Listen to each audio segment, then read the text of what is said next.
Hello ladies and gentlemen, this is Ninjax doing another point of view live commentary, a show where I random a hero in a random pub game. This time it is going to be Dragon Knights. I'm going to try and go for the no death challenge this game. The reason I haven't been doing those challenges for a while is because not dying doesn't mean you've played a good game. A lot of times dying is necessary. For example, hold on 1 second. Top please. The reason is, let's say I'm playing a Crystal Maiden and I am protecting one of my carries. If I have to die to save his life, that's a good play. And that's a play that's going to help me win the game. But in no death challenge, I cannot do that. So once again, it's not the most exciting play just because you haven't died. It's a lot of times, the worst play. Anyways, for those of you who don't know what the challenge is, the idea of no death challenge is to not die any single time during the game. Even if your team wins, even if your team loses, you cannot die. If you die once, you lose. That's all that matters. Alright, looking at the heroes right now, I am a Dragon Knight going in the top lane. I'm gonna go grab this.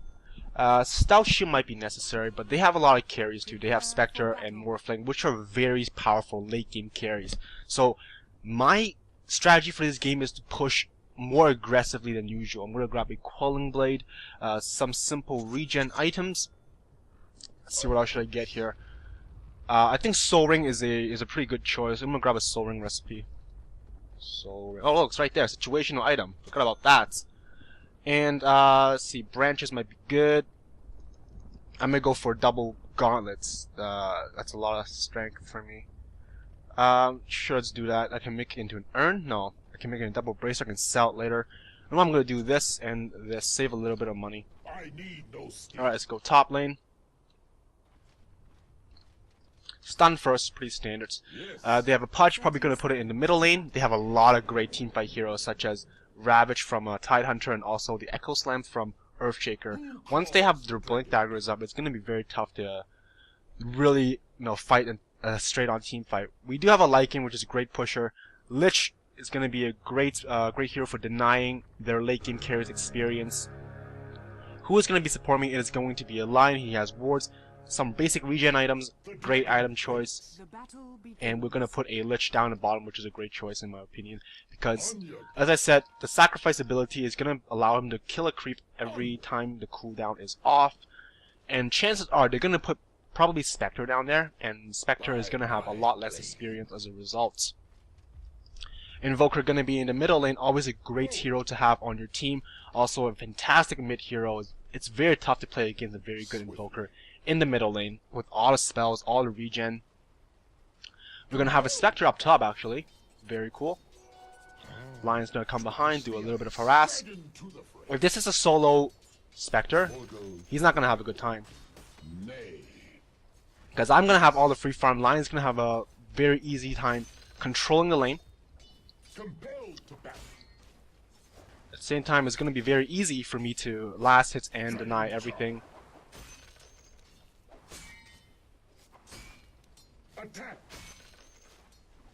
There we go, like everything is denied. 4-2 right now. I don't know what they're thinking when they put Spectre up here. It's gonna be no threat to me during the early phases of the game unless I get ganked. But with that ward in great position, let's try and go for a kill. Looking for a stun. Second stun. And I think that's a kill. There we go, easy mode, don't even need to use my Breathe Fire. Nice rig, DK. Good job, you too. I'm gonna be pulling, so just be careful. Okay, that's a great time to pull. Oh, I'm gonna miss 2 last hits there, very... Oh, you're gonna use that okay. God, have you guys been playing against Russians and Brazilians all day today? It's really Not annoying me. It's all I faced. I mean, when I go up against them, and it's a free win, but... Guys complaining about Brazilians. It's not enjoyable.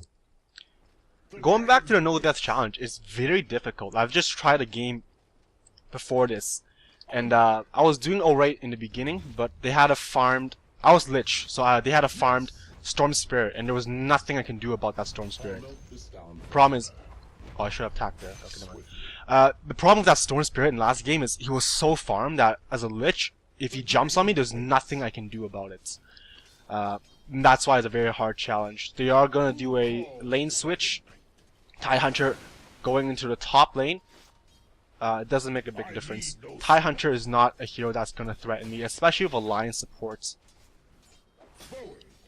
So free from. Oh, how did I miss that one? No, Dragon Knights, Dragon Knights. So free farm. I got my Soul Ring. I'm going to focus a lot on pushing, as I said before. I want to end this game as soon as I can, not as late as I can. Going to be a second stun. He's going to anchor smash. So gush. I get stunned. Second stun. And breathe fire for the win. Alright. So this is why it's called the suicide lane. It's because whoever comes up here, they're gonna suicide. Just like that. Very good lane setup. A lot of stuns, a lot of burst damage. He's even going to mana drain, get some of the mana back. So whoever comes back is gonna have to face that deadly combo once again. My farming rate is very good. Oops, how did I miss that one? I misclicked. Alright, next item I'm gonna go for is treads. Oh, I thought Lion was gonna grab that one. Alright, no worries.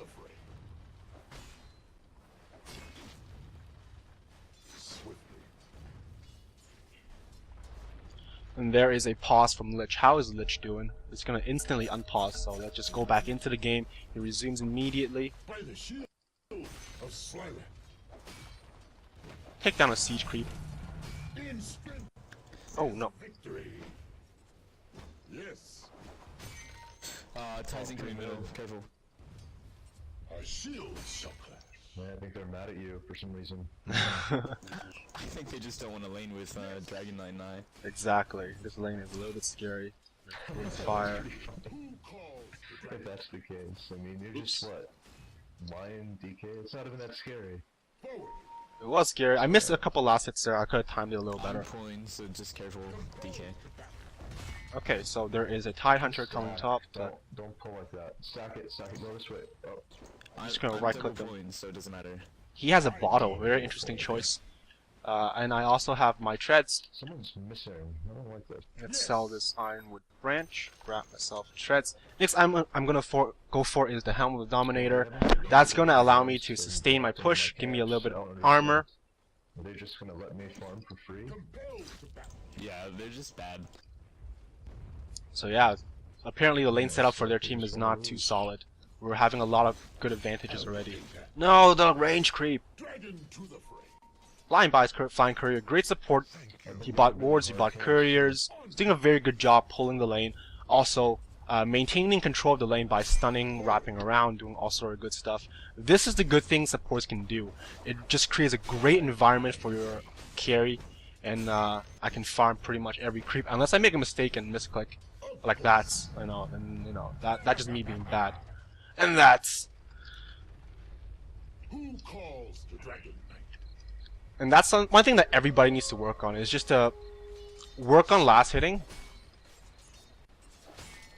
And a lot of it comes down to planning ahead and seeing which creep is going to go down. Oh, see, that's I don't know how that happened.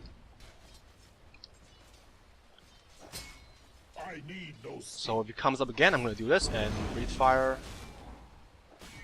Hit him a few times. He does have a lot of regen. So it's not going to be easy working him down. TIE Hunter is a pretty tanky hero, along with a bottle and a couple of regen items. Of course. Swiftly. Steel wins battles. Gold wins wars. Alright, line is done pulling. Who calls the Dragon Knight? Tide Hunter's also missing from top. By my blade. Okay, there is a catapult. Yes.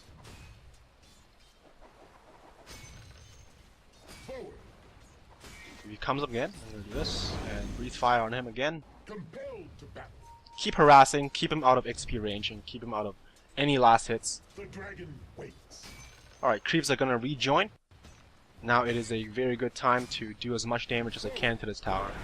I'm going to dragon form. Breathe some fire. Clear the creep waves. No, he's pulling. That's one thing about pulling. You have to be aware of what's a good time to pull. And is he gonna fissure? No. And the fact that I'm pushing the lane, I need additional creeps to help me out to tank the towers, so I can get more shots into the tower. But the fact that he pulled, I mean, it's great in a sense that it keeps the lane defensive. But I feel like at this stage, we don't need to be defensive. We have total control of the lane. We don't have to sit back in the tower. We can press this advantage and damage the tower and earn money for the entire team. And there is a Earth Shaker. Alright.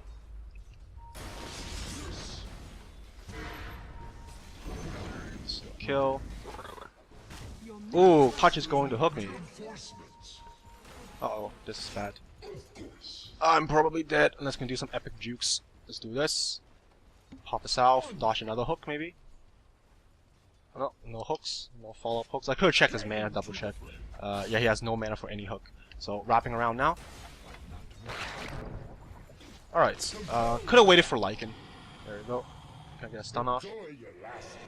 He's blocking me off. I'm gonna do Breathe Fire. He's gonna kill himself. Not gonna chase for the tide. I'm back. And tower is gonna go down. Great job by Lycan. Comes in the perfect timing. Takes down a tower. And I just need a little bit more gold to finish off my helm. What I'm gonna do is I'm gonna stay in this lane for now. Farm until I get my helm, and then I'm gonna start shifting lanes, taking all the tier 1 towers. I'm not gonna drag this game any longer. Spectre and Morphling, it's no jokes. No jokes. Oops, missed that one. And so far so good, no deaths, 3-0. Really had to watch my back. That touch there could have been the end of me. But Lion was there to support me, great job by him. What does he have? He has a Earth Shaker. Yes. And he had a couple more last hits, like 1 or 2 more. I can shift back and maybe even sell my gauntlets. Don't need it at the moment. Alright, that's enough. Let's go back, grab helm, and then start. Let's see here. How is bottom doing? Bottom is pretty low. Got Invoker Lich. A lot of shit's happening in bottom lane, so let's sell this Tango. Let's sell Tango. Grab helm. Grab Helm of Dominator. There we go. That's the helm I want. Alright. Let's forget about this lane. I'm done farming. Dragonite doesn't need a whole lot of farm to be effective. Soul Ring sustains his mana so he can spam Breathe Fire, clear the creep waves. I forgot that you existed, so I already started building a mech, so if you could just let me finish that. That's fine. I think Lich is gonna be fine not building a mech. Haze Ruin on Tidehunter. Trying to wrap around online. Gonna go and give him a little bit of assistance. Oh, and he pops a Ravage really early. I guess he needed to save his life. But good thing is I'm going to... I'm back. Yeah, I'm gonna save Lion's life. Roshan is gonna be taken by Lycan. Yeah, he might be wrapping around Tide's for... trying to get me. He's going that way. Yeah, that's a possibility. But you know what? I'm just going to keep pushing the lane. Actually, no Tide. I've played it before. Where you go. Dragon Form. Let's apply some pressure. What the fuck? Alright. I can tank a little bit of damage since I do have Helm. As long as I keep attacking creeps, my life will regenerate back. Yeah, I'll come and push bot next, I guess. Ooh, that hook there could have been the end of my life. Gotta watch out for that. One hook, and this whole challenge is over. ES and Tide are pushing top. Yep, they are indeed pushing top. ES is sitting in the jungle. I don't want to like suck up invokers. Oh, you're level 9? Holy shit. Don't want to suck up invokers XP too much. And I'm level 8. But there is a Pudge still. This game is over. My Dragon Form is going to end. And Pudge. Pudge, Pudge, Pudge. I don't like this lane anymore. Let's go try lane bottom and take this tower. Pudge is doing a good job just zoning people out. Preventing me from totally engaging onto this tower. How are the wards doing? There is a regen rune. How is the team? Yes. Oh my life! There is a stun. Radiant structures are fortified. Okay. By my blade. What is this guy's doing? Bottom tower has fallen. Oh, looks like it's going to shift onto Lycan. Lycan is going to at least take down Earthshaker, but is he going to be able to? No. He's going to trade Aegis. Not a big deal. Aegis trade for a tower. Definitely worth it. Calls to Dragon Knight.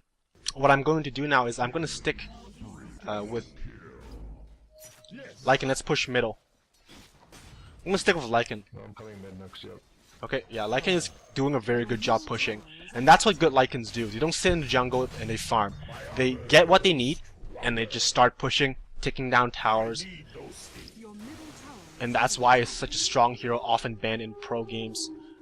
TIE Hunter doesn't know we're coming. He thinks he's up against nobody. But we're going to come from the high ground, catch him off guard, and he's going to be taken down. 0-9 in our favor. This is a very good game. Very easy game, I must say. Top lane had no resistance whatsoever. Push landed a couple of good hooks on me, especially the one in the ruin spot. Well, all the lanes won too, so... Yeah, like the... Oh no. As my teammate just said, the big thing is we won all our lanes. Invoker won, top lane won, and somehow bottom won, which is fantastic. It was a solo Lich, and solo Lich... I'd imagine solo Lich didn't have a good time. His items aren't that amazing, but considering the fact that he's a solo Lich, you know... I don't like this. Not a good position. Alright. The other team is saying just end. 0-9. They give up. See, normally when I do these challenges, I want to show a little bit more of a challenge. But this game is pretty easy so far. Did a very good job controlling all three lanes. Do have to watch out for Pudge. Not gonna pop my ultimate right now. This tower is at no position to get defended. There we go, easy tower. The enemy's middle tower has fallen. Spam some fire. Ooh, great fissure block going to and a very premature finger. Gonna leave him a little bit of HP. Obviously, he's going to go back to the fountain. Let's just push the lanes in one at a time. They're being dicks. Okay. You could just end it, but Yeah, I mean, if they're gonna defend, just take down tier 2s first. Forward. it's annoying. Yeah. Okay. This game is pretty easy, pretty clean up. I really don't know what they can do. I think one of the biggest mistakes they did is putting Spectre up top. Solo. Solo Spectre top, he's gonna have no farm. He's gonna have no lane presence whatsoever.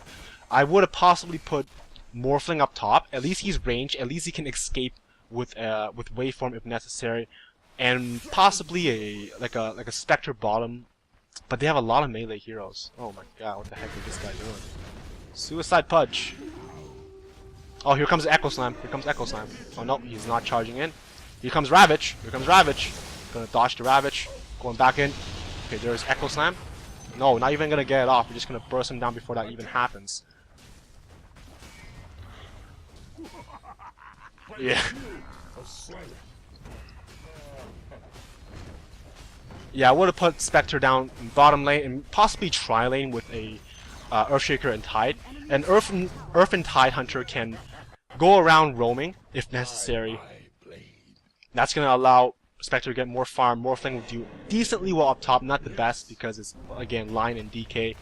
Pudge could definitely did a lot better, but against Invoker, as I said, good Invokers are going to win all the time. Alright, save my teammates. Wow, this game is pretty stomp. Pretty much stomp.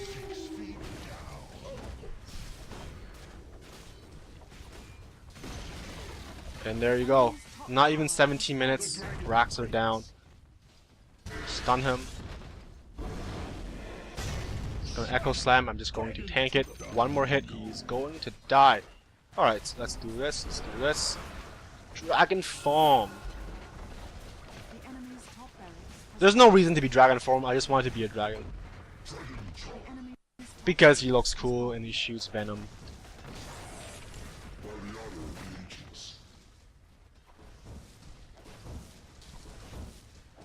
So 13-0. This game's pretty easy. I know I've said it before, but wow. I've posted a game of Enchantress for 20-minute Ruffle Stomp, This might just match it, but we'll have to get there in 2.5 minutes. The enemy's middle Dragon tower Knights. has fallen. Getting it done.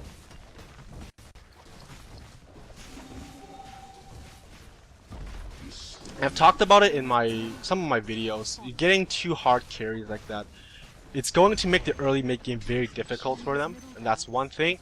And the second thing is the lane setup, which I've mentioned in the earlier parts of this video. And that's just to show you, these little things do make a very big impact into the game. You might just think, you know what, I'm just gonna go to this lane, nothing is gonna happen. But as you can see, Spectre couldn't do anything. We had 2 stuns from Lion and me, a lot of burst damage, and you know, it's called the suicide lane for a reason. He's going suicide. I'm gonna right click a tower as fast as I can. I'm gonna make it 19-minute Ruffle Stomp. Don't even have to worry about 20-minute Ruffle Stomp. I'm gonna break the record here. 19 minutes, pretty easy. So I guess the key thing for you guys to really understand is that Dragon Knight, you can be aggressive very early on in the game. He's very good at pushing, especially with Soul Ring. It solves all his mana issues. Well played, guys. Good job. Yeah, man, GG. And I just really took advantage of the weakness of their lineup. A lot of hard carries, meaning that they cannot do a lot of damage in the early mid game. As you can see, Morphling and Spectre did pretty much nothing. So our team, way more pushing power, far better support heroes, far better army composition, and we just rolled them over easy mode. Alright, I hope you guys enjoyed it. No death challenge. I was hoping for more of a challenge, but this is what it is. I'll see you guys next time.